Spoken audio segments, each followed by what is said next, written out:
আমি যতটুকু জানি সেটা হচ্ছে যে আপনার ওদের প্রেস ক্লাবের যিনি সভাপতি, তিনি মোস্ট লাইকলি এই দাওয়াতটা বা এই নিমন্ত্রণটা আয়োজন করার ক্ষেত্রে পুরোদা ভূমিকা পালন করেছেন।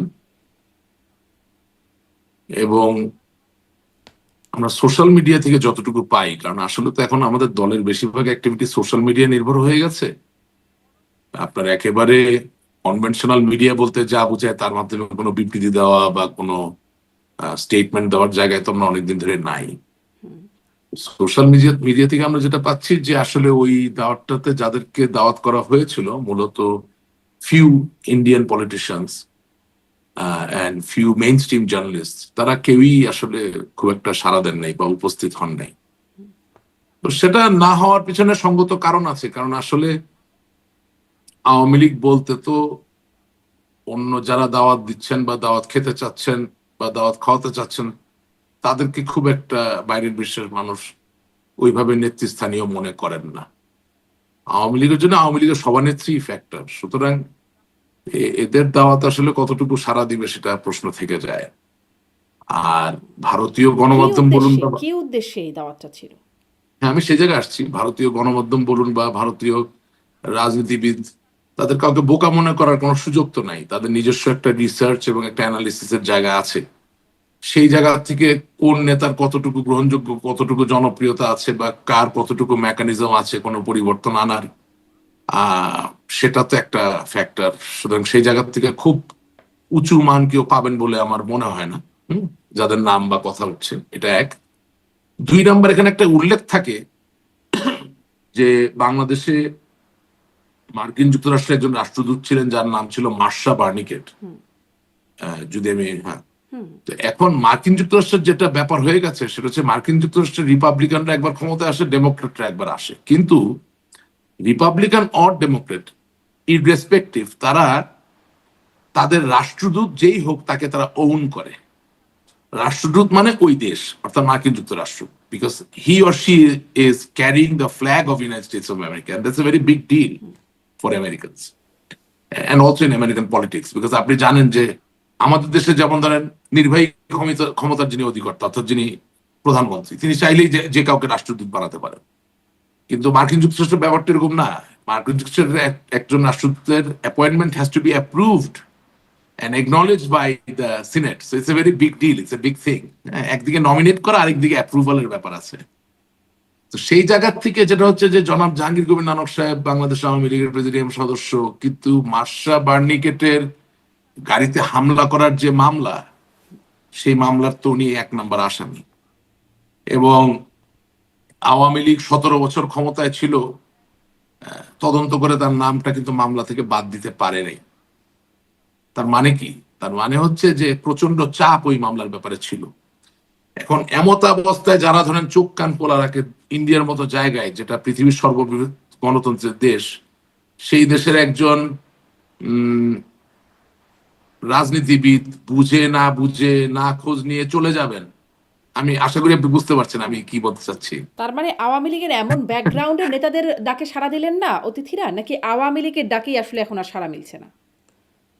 না, ওটা আওয়ামী লীগের ডাক কিভাবে হচ্ছে? এটার অফিসিয়াল অবস্থানটা কোথায়? এটা তো কোনো, প্রথম কথা, এটা কোনো অফিসিয়াল অবস্থান নেই। দ্বিতীয় কথা হচ্ছে ব্যক্তির ডাকে তো সাড়া দেবেন না। আমি তো সেটাই আপনাকে বুঝাচ্ছি যে ভারত অলরেডি একটা টাসলের ভিতরে আছে উইথ মার্কিন যুক্তরাষ্ট্র। কিন্তু কিন্তু ব্যক্তির সেখানে, ডাক কেন? মানে ব্যক্তি ডাকবেনই বা কেন? নিশ্চয়ই কোনো উদ্দেশ্য না আছে সেটা আমি জানি ধর্মীয়। না, আমি অন্তর্জামী না। আমি কে কি চিন্তা করে করছেন, কত পয়েন্ট নেওয়ার জন্য করছেন বা কি চিন্তা ভাবনা, আই ডোন্ট নো। যদি সত্যি দলের ভালো হতো এটা করার মধ্যে দিয়ে, তাহলে সেটা আমি অ্যাপ্রিসিয়েট করবো না কেন? আমি তো আওয়ামী লীগের জন্য কর্মী।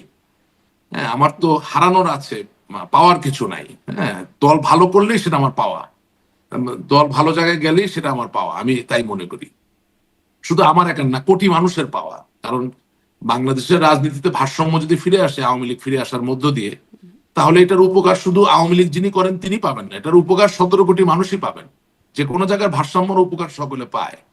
সমস্যাটা হয়ে যাচ্ছে যে আমরা যত নিবিড় ভাবে চিন্তা করতে চাই না, যাদেরকে আমরা দাওয়াত দিচ্ছি তারা তার থেকেও বেশি নিবিড় ভাবে চিন্তা করছে। এবং সমস্যা হচ্ছে যেই অতি ভারত নির্ভরতার, যেই অতি ভারত নির্ভরতার উপরে ভিত্তি করে আমাদের কর্মকাণ্ডগুলো আমরা সাজানোর চেষ্টা করেছি, সেই জায়গাটা থেকে আমরা এখন আছি। Bharat with open arms they are trying to help the BNP government, the newly elected honorable prime minister. এখন সেই জায়গায় আপনার ভালো না লাগতে পারে, আমার ভালো না লাগতে পারে, কিন্তু আমাদেরকে তো মানিয়ে নিয়ে সামনে আমরা কি করব সেটা ঠিক করতে হবে। তো 12 ফেব্রুয়ারির আপনি বলছেন নির্বাচনের যে পরে ভারত এখন মানে আমি আসলে এই প্রসঙ্গের এখনো আসতে চাইনি, আগের প্রসঙ্গ শেষ হয় নাই, তবে এটা হারিয়ে যাবে বলে একটু প্রশ্নটা করে রাখি যে বলছেন ভারত এখন মানে নতুন ইলেক্টেড সরকারকে সহযোগিতা করছে পূর্ণ দমে। আমার গত অনুষ্ঠানে ছিলেন আওয়ামী লীগের সাবেক এমপি হাবিবে মিল্লাত, তিনি বলছেন যে ভারতের আশীর্বাদেই ক্ষমতায় গেছে বিএনপি। আপনিও কি এটার সাথে একমত পোষণ করবেন? আমি তো ওইভাবে কথা বলি না আসলে। প্রথম কথা হচ্ছে যে ডক্টর হাবিব মিল্লাত যার কথা বললেন, ওনাকে আমি খুব সম্মান করি, খুব শিক্ষিত মানুষ, উনি একজন সফল চিকিৎসক, একজন সার্জন ছিলেন, এবং আপনি জানেন উনি বাংলাদেশের বাইরে দীর্ঘদিন সফলতার সাথে ওনার চিকিৎসা পেশা পরিচালিত করেছেন, জ্ঞানী মানুষ। আমি ওনার কথায় যাওয়ার আগে বলি, আপনার এখানে যতজন আমরা আসি আওয়ামী লীগের পক্ষ থেকে, কয়জন আপনি মনে করেন যে বাংলাদেশ আওয়ামী লীগের সভানেত্রীর সাথে কথা বলে, এন্ডোর্সমেন্ট নিয়ে এসে কথা বলে? কেউ তো কিছুই জানে না, এসে কি নিয়ে কথা বলতেছে। ভারতের এখন এখন আমি আপনার প্রশ্নের উত্তরে আসছি।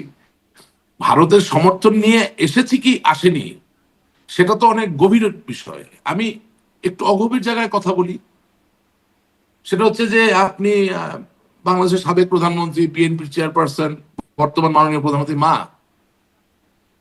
বেগম খালেদা জিয়ার মৃত্যুতে যখন জয়শঙ্কর ঢাকায় আসছেন, প্রশ্নগুলো এইভাবে হতে হবে যে ওনার কি অপশন ছিল কিনা না আসার? নিশ্চয়ই ছিল। ওনার জায়গায় উনি পররাষ্ট্র সচিব পর্যায়ের কাউকে পাঠাতে পারতেন। ওনাদের পররাষ্ট্র বিষয়ক যে সংসদীয় কমিটি, হ্যাঁ, যেটা সভাপতি আমাদের খুবই নাম করা একজন সাংসদ ভারতে, ওনার নামটা হলো কি বলে, যাই ভুলে গেছি, মনে পড়লে বলবো, শশী থারুর, হ্যাঁ, তাকে পাঠাতে পারতেন।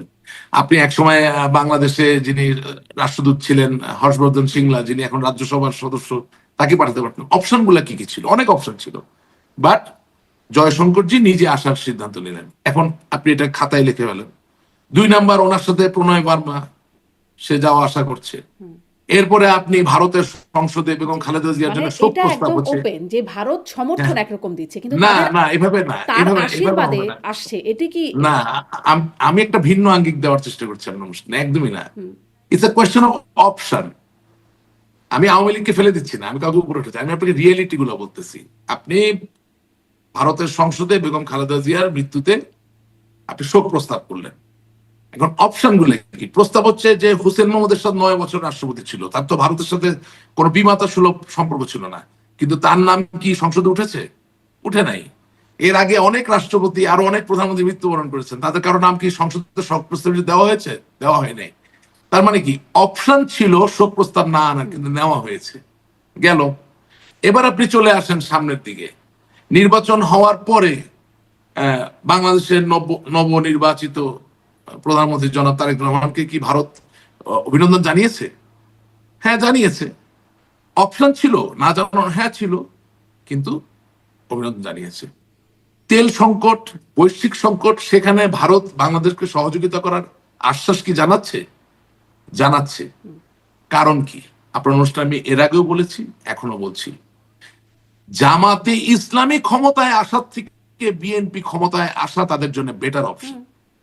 এখন এই যে বাস্তবতা, এই বাস্তবতাটা বুঝে আওয়ামী লীগের নেতা কর্মীকে কথাটা বলতে হবে। আমরা এমন কিছু করব না যে বাধ্য হয়ে সব অপশনের পথ আমরা বন্ধ করে দিব। রাজনীতি তো একদিনের ব্যাপার না।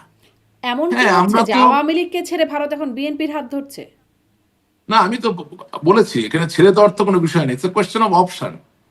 ছেড়ে দেওয়ার কি হলো? আমি আমার বাসা থেকে বের হলাম, আমার বাসায় ডানেও যেতে পারি, গেট থেকে বামেও যেতে পারি। আমি দেখলাম ডান দিকের পথে জাম বেশি, আমি আপাতত সময় বাঁচানোর জন্য বাম দিকে গেলাম। এর মানে কি এই যে ডানের পথে আমি আর কোনোদিন যাব না? সুতরাং ছেড়ে দেওয়া এই ধরনের শব্দ তো আমি ইউজ করব না। আমি বলবো যে under the prevailing circumstances the best option that India has, they have all the moral and ethical right to choose the best option for their own people, for their own democracy. That's what they have done. তারা ওই কাজটাই করেছেন। এখন ধরেন হাবিব মিল্লাত uncle, আমি ওনাকে uncle বলি, খালু বলি, হ্যাঁ, খুবই বিনয়ী মানুষ, ভালো মানুষ। যদি সত্যি উনি আওয়ামী লীগের আগামী দিনের নেতৃত্বে টিকতে পারেন, তাহলে আমি মনে করি আওয়ামী লীগ কিছু একটা পাবে। প্রবলেমটা হচ্ছে যে উনি যখন এমপি ছিলেন তখন তো উনি সিরাজগঞ্জ আওয়ামী লীগের ভারপ্রাপ্ত সভাপতি ছিলেন, বা বোধহয় সভাপতি ছিলেন। একদিনের নোটিশে তো ওনাকে সভাপতি পদ থেকে উধাও করে দেওয়া হয়েছে। এখন আমি যেই চক্রটা বা যে সিন্ডিকেটটা দেখি, যে আমাদের প্রাণপ্রিয় জননেত্রী শেখ হাসিনা, বঙ্গবন্ধুর কন্যা, আওয়ামী লীগকে যারা আসলে অন্ধকার ভাবে নিয়ন্ত্রণ এতদিন করেছেন, তারা তো এখনো আগের জায়গায় আছেন। তারা প্রথম সুযোগ পাওয়া মাত্র এই ডক্টর হাবিব মিল্লাতকে আবার ফেলে দিবে, বুঝলেন? এখানে তো অনেক ইকুয়েশন আছে। এখানে সৈয়দা সাজেদা চৌধুরী, হাবিব মিল্লাত সাহেবের শ্বশুর, মানে ইঞ্জিনিয়ার মোশাররফ সাহেব, অর্থাৎ আমাদের সভানেত্রী জননেত্রী শেখ হাসিনার সাবেক বেআই সাহেব, হ্যাঁ, আপনার এদিকে আমাদের জাতীয় চার নেতার সন্তান, আমাদের নেতা মরহুম নাসিম সাহেবের এলাকার রাজনৈতিক একটা সমীকরণ। সেখানে আবার হাবিবুল্লাহ সাহেব সিরাজগঞ্জের কাজীপাড়ার কি বলে যে সিরাজগঞ্জের সেখানে এমপি। সবকিছু মিলিয়ে একটা পরিস্থিতি, যেটাতে আসলে আবার আগের চর্চা যে আসবে না, সেটা আপনি বুঝলেন কিভাবে? সেই আগের চর্চাতে বা আপনি যে বলছিলেন অন্ধকারে রাখা শেখ হাসিনাকে কারা রেখেছিল, কাদের কথা আপনি মিন করছেন? এটা তো বহুবার আপনার অনুষ্ঠানে বলেছি। কেন আমার কাদের চাচা রেখেছিলেন, এখনো রাখছেন। হ্যাঁ, কেন আপনি এই যে একটু আগে যারা ইফতারের আনায়ত ওনারা করেছেন, কেন করবেন না? আপনি একটা জিনিস আপনাকে চিন্তা করতে হবে, আহমেদ সফার একটা খুব দামি কথা আছে, বুঝলেন? এটা আমরা ভুলে গেছি, আমি বলতে চাই। আপনি মিছিল করলেন, মিটিং করলেন, does it solve your problem? No, it doesn't. কেন? কারণ রাজনীতির সবচেয়ে বড় সাফল্যের জায়গা হচ্ছে বুদ্ধিদীপ্ত, নৈতিকতায় পুষ্ট একটা মেরুদণ্ড, অর্থাৎ ইংরেজিতে বলা যেতে পারে morally, ethically and strategically sound spine or backbone. 5ই আগস্ট 2024 সালের পরে আওয়ামী লীগের এই যে একটা নৈতিক এবং বুদ্ধিদীপ্ত আধ্যাত্মিক কমা, আতলামি নির্ভর বলতে পারেন, হ্যাঁ, আতেল নির্ভর, বুদ্ধিদীপ্ত নির্ভর যে মেরুদণ্ড বা যে নৈতিক জায়গাটা, যে spine, it has been totally shattered. আপনি এটা ঠিক না করে শুধু মেঠো স্লোগান দিয়ে আপনি কি পারবেন দাঁড়াতে? এটা কি হয়? আপনি একটা সামরিক বাহিনীর একটা অংশকে নিয়ে যখন কোনো যুদ্ধে যান, সেই যুদ্ধে যাওয়ার আগে তাদের যে কমান্ডার, তাদের যে জেনারেল, তাকে রীতিমতো তার সৈন্যবাহিনীকে উদ্বুদ্ধ করার জন্য ওই যুদ্ধের নৈতিকতা নিয়ে কথা বলতে হয়। জি, এখন দুই আসলে সেই হাজার মেরুদণ্ড চব্বিশ ঠিক সালের করার কোনো প্রক্রিয়া চলছে কিনা এই প্রসঙ্গটাতে আমি একটু কথা বলতে চাই আপনার সাথে। তবে এটা আপনি আরেকটু ওই প্রসঙ্গটা শেষ করি, যে ওই যে প্রেস ক্লাব অফ ইন্ডিয়ার সেখানে যে আয়োজনটা হলো, হ্যাঁ, সেখানে একটা লুকোচুরি রকমের ভাব, যদিও প্রকাশ্যে একটা আয়োজন, প্রেস ক্লাব অফ ইন্ডিয়ায় আয়োজনটা হচ্ছে, কিন্তু এই জি, যে কারা ছিলেন সেটি বলা হচ্ছে না। বা এর আগেও আমি আমার অনুষ্ঠানে আওয়ামী লীগের নেতারা এসেছেন, আমি যিনি আসলে ফ্লপ হয়েছে, এই জন্য বলছে না শেখ প্রোগ্রাম হাসিনার সাথে, ফ্লপ। ধরেন শেখ হাসিনার প্রোগ্রাম সাথে, ফ্লপ কেন আপনি বুঝতে পারেন? Programme flop, who authorised it you think? আপনাকে আমি বললাম কি, আমি তো অনেক কিছু ইঙ্গিত, সবকিছু তো মানে হয়েছে কি, আমার তো অলরেডি অনেক শত্রু। জিনিসটা হচ্ছে আমরা বাংলাদেশের ভালো চাই, আমরা আওয়ামী লীগের ভালো চাই। আমি আপনাকে বারবার একটা কথা বলেছি, যে যে যত যায় কিছু বলুক, দিনের শেষে বাবা মা ভাই বোন সহ যে সংসার, ওটাই পৃথিবীর সবচেয়ে সুন্দর সংসার।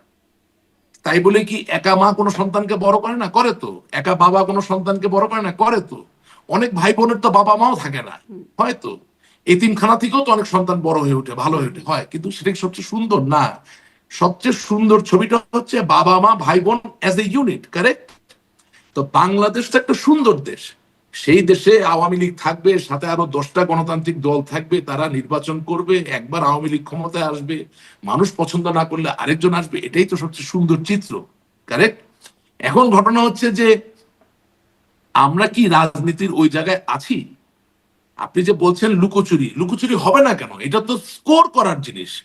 চেষ্টা করতেছেন কিছু একটা না, কইরা তারপরে ধরুন দৃষ্টি আমি আরো আকর্ষণ কয়েকটা করার। বিষয় মিলিয়ে বলতে চাই। ধরেন মাঝে, মাঝেই শুনি মানে অন্তত ২-১ বার তো শুনেইছি যে শেখ হাসিনার সাথে সরাসরি গিয়ে বৈঠক করছেন আওয়ামী শোনেন, লীগের আমি কয়েকজন আপনাকে বলি, নেতারা। আমি কিন্তু হাবিব তখন এমনি আমি যারা আমি আমি বৈঠকে একটা যাচ্ছেন আমার একটা তাদেরকে আমি অন্যায় জিজ্ঞাসা হবে করছি, প্রশ্নটা শেষ করি আ যে কি হলো বা কি উদ্দেশ্যে কথা হলো, কি কথা হলো না, কেউ প্রকাশ করেন শোনেন, না। আ আ আমি আমার এই কথাটা না বললে অন্যায় হবে। আমি মনে করি আপনার এই উত্তর আপনি পাবেন। যদি ডক্টর হাবিবে মিল্লাতের মতো শিক্ষিত লোকদেরকে আওয়ামী লীগ এখন দৃশ্যমানভাবে নেতৃত্বের জায়গায় আনতে পারে, এন্ডোর্স করতে পারে অফিসিয়ালি, তাহলে তো ওয়েল এন্ড গুড। নতুন প্রজন্মের ছেলে মেয়েকে দেখাতে পারবেন যে লেখাপড়া করে, যে গাড়ি ঘোড়া চড়ে, সে শুধু গাড়ি ঘোড়া সে চড়ে না, তার মাথায়ও বুকুট চড়ে। কিন্তু আপনি এখন যেই নেতৃত্ব রাখছেন, আহা কি বাহার, এ দিয়ে আপনি নতুন প্রজন্মকে কি জয় করতে পারবেন? হ্যাঁ, আপনি নিজের লোকদেরকেই তো জয় করতে পারতেছেন না, আর নতুন প্রজন্ম তো বাদ দিলাম। আপনাকে আমি একটা খুব সিম্পল, আজকে আপনার অনুষ্ঠানে এসেছি, আমি আমি মনে করি আমার জায়গা থেকে আমরা ভালোবাসতে পারি, দুটো কথা বলতে পারি, মতামত প্রকাশ করতে পারি। কেউ বুঝতে পারে, কেউ ভুল বুঝতে পারে, এটা তাদের ব্যাপার। I really don't care. আপনি একটা জিনিস চিন্তা করেন, আমাদেরকে সামনে এগোতে হবে। আমাদের বাইরে একটা অবস্থান আছে, আমরা পালিয়ে এসেছি অনেকে, রাইট? যাদের একটু লজ্জা শরম আছে তারা বলে পালিয়ে এসেছে, আর যাদের লজ্জা শরম নাই তারা বলে তারা নাকি স্থান পরিবর্তন করেছে, তারা পালায়নি। তো অত বেহায়া হতে চাই না। হ্যাঁ, পালিয়ে এসেছি, পালিয়ে আছি নিজেকে বাঁচানোর জন্য। যান বাঁচানো ফরজ, এতে লজ্জার কিছু নাই। যারা বাইরে পালিয়ে আছেন তাদের ভিতর থেকে একটু অনুকরণ করা যায়, একটু অনুসরণ করা যায়, বা একটু তাদের পোর্টফোলিওটা মানুষকে বলা যায়, ভাই উনি তো একটু অ্যাকমপ্লিশড। এই ধরনের কয়েকটা লোককে সামনে আনা যেতে পারে এই বিপদের সময়। কারা তারা? এমন কে, কে আছেন? এই যে আপনার অনুষ্ঠানে আসে ডক্টর হাবিব মিল্লাত আসতে পারে, হুম, কেন আসবে না? হুম, অসুবিধা কোথায়? আপনার এখানে যদিও আমিন ভাই খুবই মানে টু ব্লাইন্ড, মানে এত বেশি তেল মারা আমি পছন্দ করি না, টু হুম। মাচ, অতিরিক্ত তেল। বাট তারপর আমার মনে হয় ভদ্রলোক, শিক্ষিত মানুষ, ভদ্রলোক, ছাত্র রাজনীতি করেছেন। হ্যাঁ, আবার আপনি যদি ফিরে আসেন আপনার নিজের মাতৃভূমিতে, তাহলে আমাদের মাইনুদ্দিন হাসান চৌধুরী সাহেব, আমি কয়েকটা নাম বলছি, আমি কাউকে বাদ দিয়ে উপর নিচু করছি না, যিনি ছাত্রলীগের সভাপতি ছিলেন, extremely educated, extremely knowledgeable, and he's not a conventionally charismatic person, but he has charisma. জ্ঞান এবং শিক্ষার নিজস্ব একটা ক্যারিজম্যাটিক ধার থাকে। সবসময় একদম অভিনয় কইরা আপনার কি বলে যে রবার্ট ডিনিরোর মতো করে ডেলিভারি দেওয়া লাগে না। when you are educated, when you are knowledgeable, when you say something, that itself is a charismatic delivery. আপনি মাননীয় হাসানকে প্রমোট করতে পারেন। আপনি ঢাকা বিশ্ববিদ্যালয়ের ভিসি ছিলেন Maksud Kamal sir, what does he have to lose? তার বড় ভাই শাহজাহান কামাল সাহেব নোয়াখালী ফেনী আওয়ামী লীগের সভাপতি ছিলেন, মুক্তিযোদ্ধা ছিলেন, তারা মুক্তিযোদ্ধা পরিবারের। আপনি তারা আওয়ামী লীগের মুখপাত্র করতে পারেন, করেন না, 2 দিনের জন্য করেন, তাও করেন, অসুবিধা কোথায়? He knows how to speak, he represents A fraternity. আপনি এই যে আমাদের কার্জন ভাই, আমি যেহেতু উনি শিক্ষক স্যারই বলবো, হাফিজুর রহমান কার্জন, হ্যাঁ, তাকে যে আপনি অ্যারেস্ট করে নিয়ে গেলেন এই যে পান্না সাহেবের সাথে, তারপরে এদের সাথে, তাদেরকে আপনি ভয় পাইতে দেখছেন? সে ভয় পায়? সে তো স্বাধীনতার সপক্ষে মানুষ, সে তো বঙ্গবন্ধুর মানুষ, সে তো আওয়ামী লীগকে সমর্থন করে। ওই আপনি কি প্রমোট করছেন তাদেরকে? এই ধরনের জামাল উদ্দিন স্যার, অনেকে বলতে পারে দুর্দান্ত সাহস, একটু পাগলাটে, তাতে কি? He is willing to take that risk. আপনি কি তারা জায়গা দিচ্ছেন? আমি জানি না কোন আন্তর্জাতিক সমীকরণ আপনি দিচ্ছেন না বা দিবেন না, বাট আমি তো এরকম ধরেন জিনাত হুদা আপা, ওনার স্বামী চান ভাই, ওনাকে নিয়ে অনেক কথাবার্তা আছে, বা উনি ভিসি ছিলেন, কতটা সফল ছিলেন মানছেন সেটা না, কিন্তু ডক্টর জিনাত হুদার পলিটিক্যাল কমিটমেন্ট নিয়ে কি আপনার কোনো প্রশ্ন আছে? তারা কি আসলে এই দায়িত্ব নিতে আগ্রহী এখন? আপনি তো প্রস্তাব করছেন। তারা নিতে আগ্রহী কিনা আমি জানি না, কিন্তু আপনি কি এক্সপ্লোর করেছেন? আচ্ছা, আপনি কি আচ্ছা। গবেষণাটা আপনার কাছে করেছেন? এটাই জানতে এবং চাচ্ছিলাম যে এবং আপনার কাছে কি মনে এবং হয়? এবং একটু এই প্রশ্নটা এবং করতে চাই না না, যে এই শুনেন, আমি নেতৃত্ব যাদেরকে আপনি বলছেন মেরুদণ্ডহীন বর্তমানে অবস্থায় আছে ৫ই আগস্টের পরে অন্তত, এই নেতৃত্বের মধ্য দিয়েই এখন আবার নতুন করে বাংলাদেশের রাজনীতিতে ফেরার একটা মানে নির্বাচনী রাজনীতিতে ফেরার একটা কৌশল কিনা এটা? মানে কিচ্ছু, শুনেন, প্রধানমন্ত্রী, বার সাবেক কাউন্সিলে প্রধানমন্ত্রী, একটু শেষ করি। জি, আপনি ঠিকই বলছেন। আমি আসলে ওদিকেই যাচ্ছি যে আইনজীবী ফোরাম থেকে শুরু করে স্থানীয় সংসদ নির্বাচন সবখানে অংশগ্রহণ করবে আওয়ামী লীগ, এমনটি জানিয়েছেন আওয়ামী লীগ নেত্রী শেখ হাসিনা। মানে এই নেতৃত্ব দিয়েই এই বিষয়গুলোতে তিনি এগোতে চান। আপনার কাছে এই বিষয়ে কি মনে হয়? আচ্ছা, আমি আগের কথাটা পুরো শেষ করতে পারি নাই, আপনার এখানে উত্তর পাবেন, আমি আসতেছি। আওয়ামী লীগ নাকি ফ্যাসিবাদী দল, আওয়ামী লীগ নাকি নিষিদ্ধ, তো নিষিদ্ধ দলে নিশ্চয়ই কোন একটা অপরাধ আছে। আওয়ামী লীগ কোন ফৌজদারি দণ্ডবিধির অধীনে জারিকৃত মামলার কত নম্বর আসামি আপনি জানেন? Do you know? Awami League Awami লীগকে দল হিসাবে কোন মামলায় অন্তর্ভুক্ত না, করা আওয়ামী হয়েছে লীগ এবং তো কোনো কত মামলায় নাম্বার? আসামি হয়নি। রাইট, তাহলে আপনি আওয়ামী লীগকে নিষিদ্ধ করলেন কিভাবে? যদি যৌক্তিকভাবে আওয়ামী লীগকে আপনি নিষিদ্ধ না করতে পারেন, আমার নামে যদি কোনো আনুষ্ঠানিক অভিযোগ না থেকে থাকে, আওয়ামী লীগ যদি কোনো মামলায় অভিযুক্ত 1 নাম্বার 2 নাম্বার বা 3 নাম্বার বা চতুর্থ আসামি না হয়ে থাকে, তাহলে আওয়ামী লীগের নিযুক্ত আইনজীবী কে বাংলাদেশে? আমি আপনাকে 200 আইনজীবীর নাম বলতে পারবো যারা দিনে দুপুরে আওয়ামী লীগের কথা বলবে ভয় পায় না। আপনি আজ অবধি 18 মাস পার হয়ে গেছে, আপনি একজন আইনজীবী নিয়োগ করলেন না কেন আওয়ামী লীগের পক্ষ থেকে?